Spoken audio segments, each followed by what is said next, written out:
So when Jessica and I spoke on the phone a few weeks ago, and we put on the table the different topics we could actually have a conversation about. A lot of them were listed, but she proposed one that, in my opinion, is extremely interesting because in today's world and age, and in the city that we live in Hong Kong, work is something that defines everyone.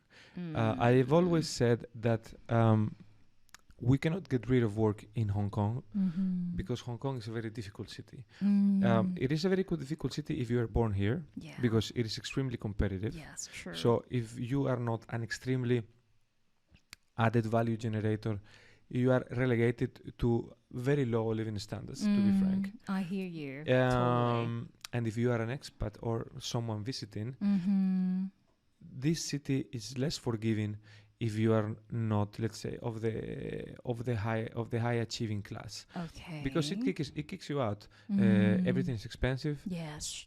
Survival here is difficult. Obtaining a visa is not the easiest thing because either you need to get it through a company and you need to prove to that company that you're worth more than a local, or you need to have a business visa, which means that you need to be making money constantly.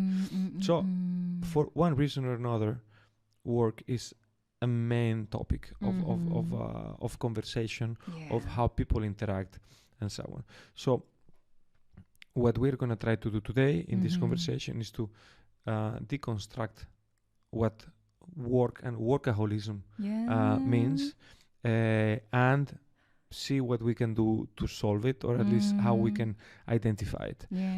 What is workaholism?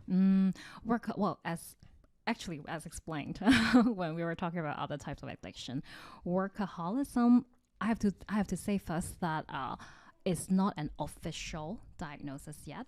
It's you can't find it in the diagnostic menu. So usually people come, the diagnosis will be like anxiety disorder or depression, or like sleep disorder, they can't sleep, or substance abuse addiction.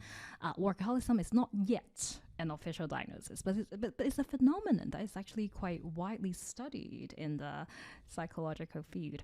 So to give you a brief definition of work addiction, is a compulsive drive to work. So basically there's a compulsion inside that you just really want to work. You can't stop. You can't relax. You are always thinking about work. Your life is consumed by work. All other things are minimized. So there's a compulsion inside. If you're not working, you're thinking about work. You're so consumed by it. And it is, once again, the two criteria. It is bringing you a lot of distress. Actually, this thing is no longer, something that is desirable. It's stressful, but you can't stop working. It's really stressful to you, but you just can't stop thinking about it. And then it once again is the same criteria. It affects your functioning. It affects your relationship. It affects your family. It affects your health. It affects sleep, eat, all that functioning. It affects your social life. So 3 things: the compulsion, the drive to really keep working. Secondly is you feel distressed, actually. It's actually, you can't stop, but you feel stressful. Thirdly is it is affecting your functioning. Then that's like the definition of work addiction, but it is not yet an official diagnosis. I see. What if someone is working compulsively because he or she believes that that's the only way to being safe, to avoid financial problems, to avoid being kicked out of their home, to avoid being able to pay for the bills?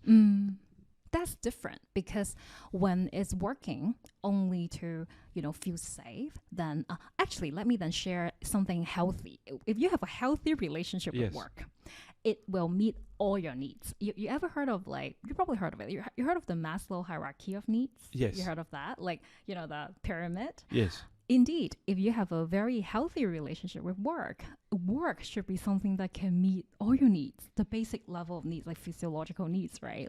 It can feed you, it can, provide safety, a shelter, and then it higher level wise, it can meet your need for self-esteem, like you feel good about it. And the highest level, work can meet your need for self-actualization. Like you feel like you have a purpose in life, you're using your potentials. So indeed, a healthy relationship with work is not taking away either.